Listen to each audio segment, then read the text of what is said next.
Hey everyone, I'm Jay Timmons, the President and CEO of the National Association of Manufacturers. I'm speaking to you today from Washington, D.C. on behalf of the more than 12 million men and women who make things in America. Now, as you all come together for the premier automotive event of the South, this is an exciting time, not just for the auto sector, but for the entire manufacturing industry. This is our moment, and the American people and our elected leaders are rooting for our success like never before. From its earliest days, the auto sector has helped define manufacturing in the United States, and today it's building the future. And so much of that work is happening in the South. This is a time of rapid innovation, incredible new technology, and tremendous opportunity. These cutting-edge ideas are on full display at the Southern Automotive Conference, and they're capturing the imagination of the entire world. So I want to congratulate the organizers who have helped make this conference a success for 10 years now. And I really wish that I could be with you in person today, but even though I can't, I'm incredibly honored to have the chance to introduce to you one of your visionary leaders. Billy Canary is my good friend, and he is a best-in-class association leader.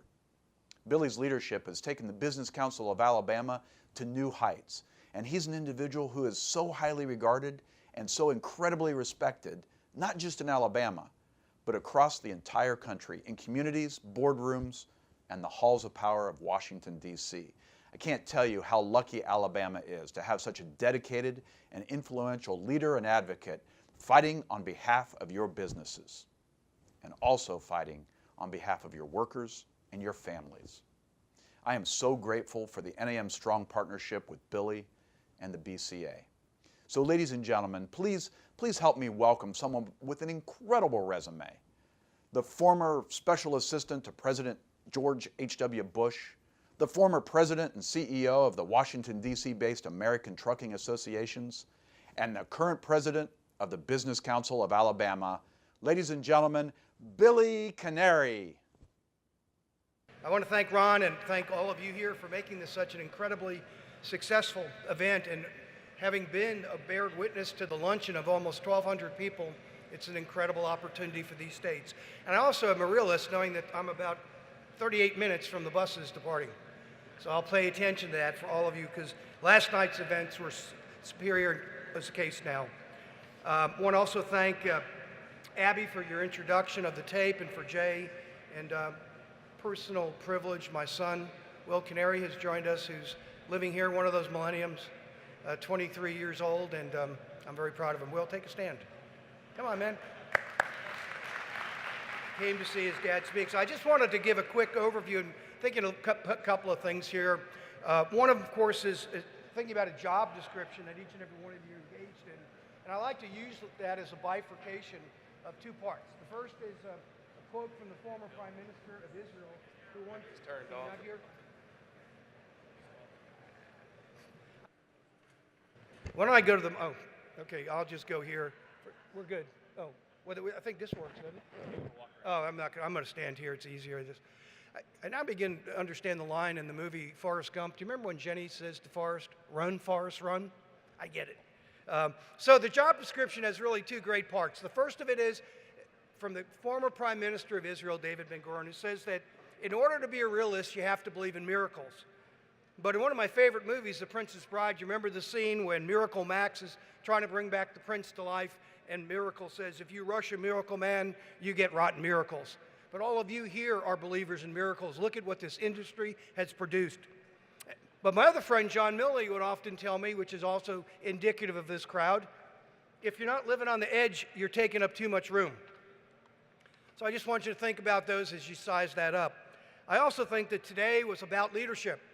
Leadership in so many different ways, in so many different places.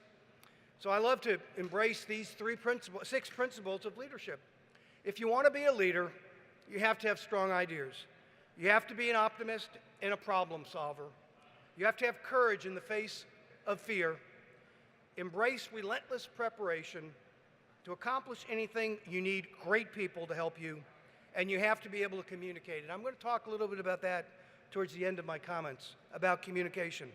But here in Alabama, and here within the South, many of us looking at this industry have come to the conclusion that one of the key elements of our success going forward, not tomorrow but today, is our education. Education of our children, the education of our workforce.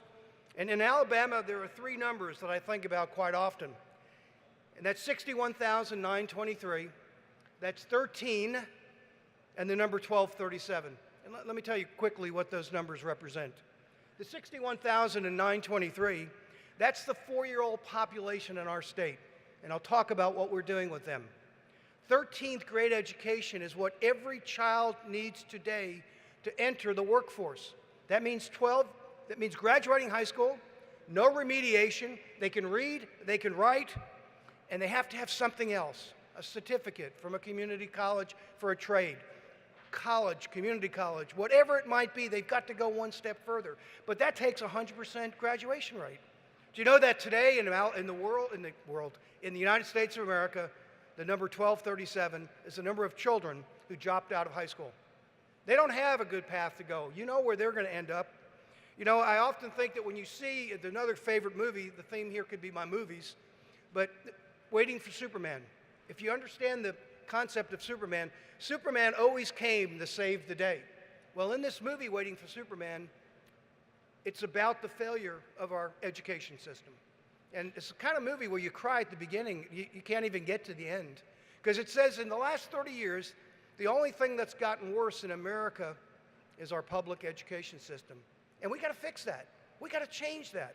So when you see a great teacher, in my opinion, you're always seeing a work of art. You know, our fate of our country won't be decided on the battlefield. It'll be determined in the classroom. And if you ever needed greater validation of that, the Russian Empire now doesn't worry about building nuclear missiles and bombs. They've just figured out how to be smart and use cyber. That's where the classroom, it's not that, it's a different battlefield. But today's education system faces even greater challenges unless we bridge the gap between how students learn and what is expected of them in the world they're entering. We can no longer use a 19th century model to teach the 21st century child. So what are we doing to make it better here? What are you doing around the South to make it better? In our state, we focused on pre-K, quality program that every single child has a place to go. Universal for every one of them. All children, all children. Because we believe that if a child's already ready to learn when they get to kindergarten, their success rate's going to explode, and the data tells you that they'll be more likely to read on the 3rd grade level when they get to 3rd grade. And why is that important? Because if I told you today that you can predict prison population of the number of children not reading on the 4th grade level, you'd say, if we could do that, wouldn't we change the world? You betcha. That's why we're trying to change that. Dual enrollment. Our community college system in all of our states is the vital link to that opportunity. Can you imagine if you're in 9th grade and you don't want to go to college? You now have an option in our state, and you can go for dual enrollment. You can get an accreditation. You could walk off a stage like that with a certificate from your high school diploma and one from your community college to have a job ready, waiting for you. Isn't that the dream? Well, we're doing it here, and I thank our community college system. Jeff, thank you for all your hard work, and the chancellor.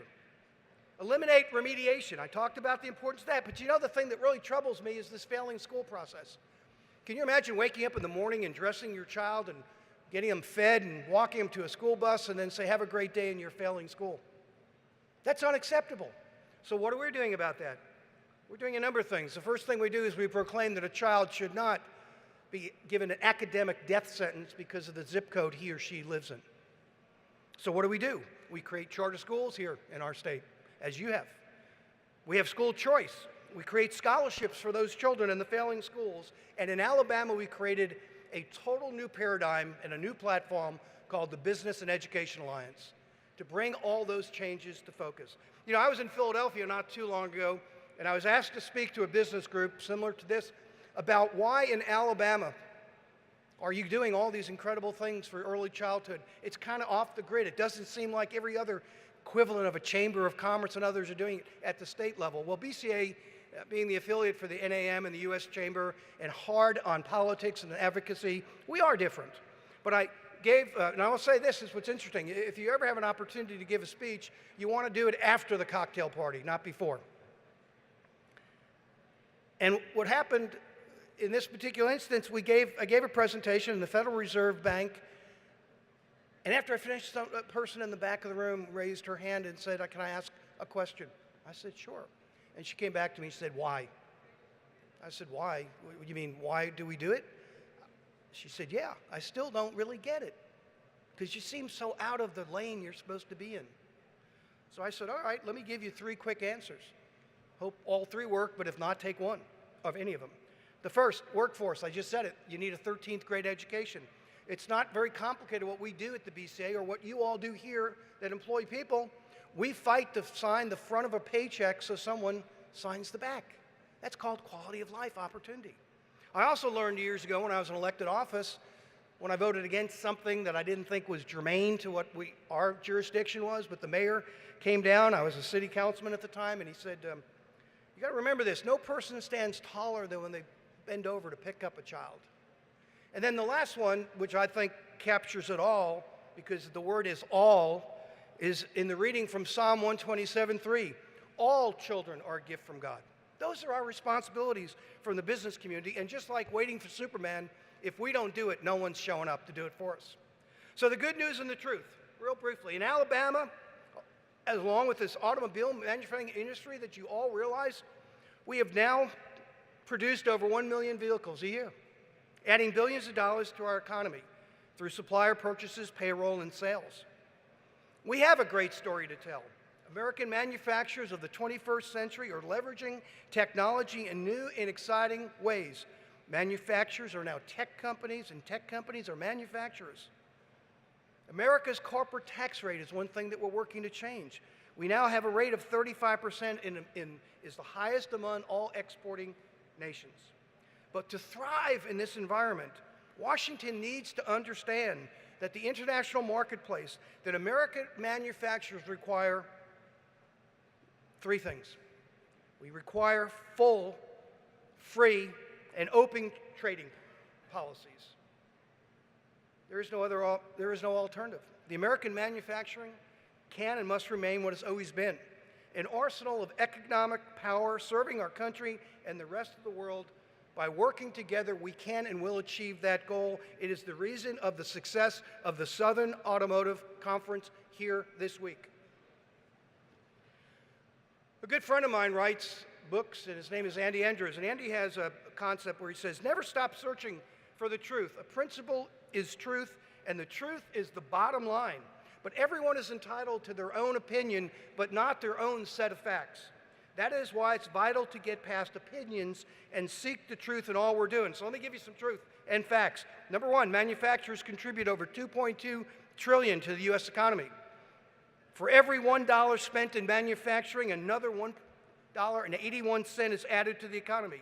There are over 12 million manufacturer workers in the United States of America, accounting for nearly 10% of our entire workforce. And in 2016 alone, the average manufacturing worker in the United States earned nearly $82,000 a year. Over the next 10 years, we will require 3.5 million jobs. And this is not your grandfather's manufacturing business. This is a great business today that's clean manufacturing, great opportunities, and also is open for business for women to get into it in a way that needs to be done. Today, only 10% of that workforce is female. It needs to get closer to 50%. And over the past 25 years, the U.S. manufacturing community has manufactured goods and exports have quadrupled. We went from $330 billion in 1990 to $1.4 trillion last year alone. So with all this optimism that's out there, so how do we tell our story? Recently, NAM did a poll of all of its manufacturing members, and nearly 90% believe things are getting better. Just look at today's market. Look where it is today. So how do we tell this story? How do we put it in a form that all will understand? How do we best commute our message? How do we take our footprint, well, let's say our tire print, on the world's economy? But let me share you a simple story that I think it'll illustrate how you do it. And then I'll come to the end after the story. I love this story. I tell it often.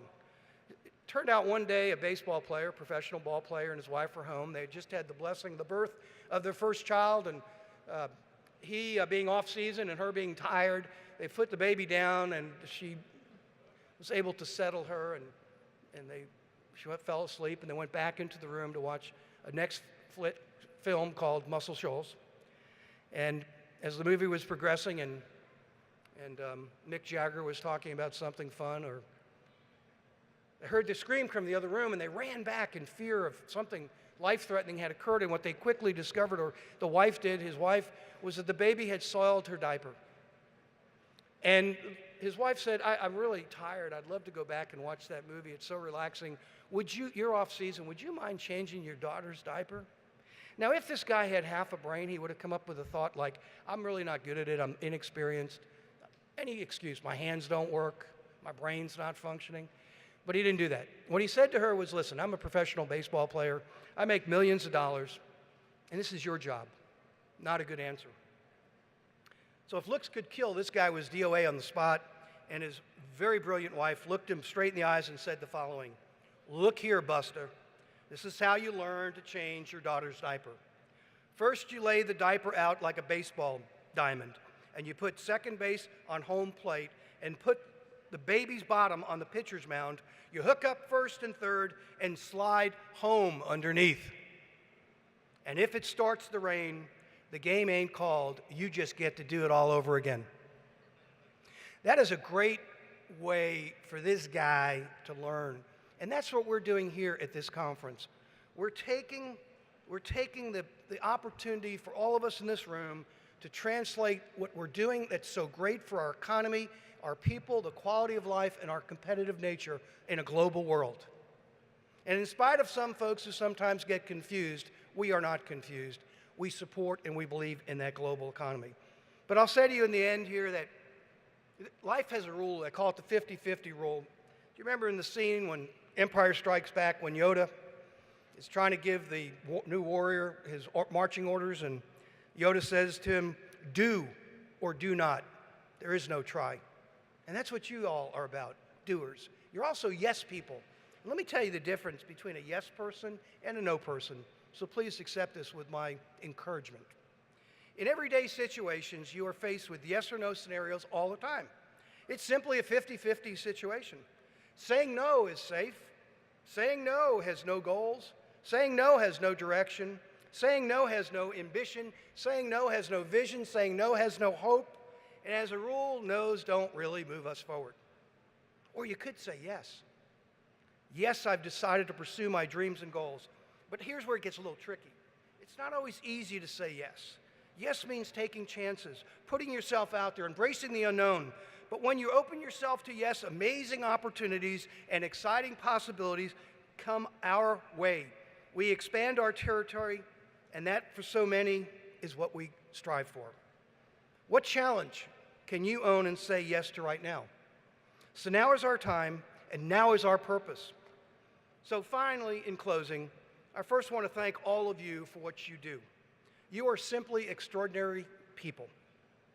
We're very blessed by your presence. And following on the theme of our blessing at lunch today by my friend Frank Chestnut, I offer you two simple thoughts in your daily walk of life and your daily walk of faith. First, from, again, my good friend Andy Andrews, who's a great best-selling writer. Andy says, when faced with a decision, many people say they are waiting for God, but I understand in most cases God is waiting for me. And finally, word prayer. Remind you in this room that prayer, which is so important, and Frank alluded to it today, and what's happened in our country over just the last couple of days, that prayer is so powerful that the blind can see it and the deaf can hear it. Thank you all for being here.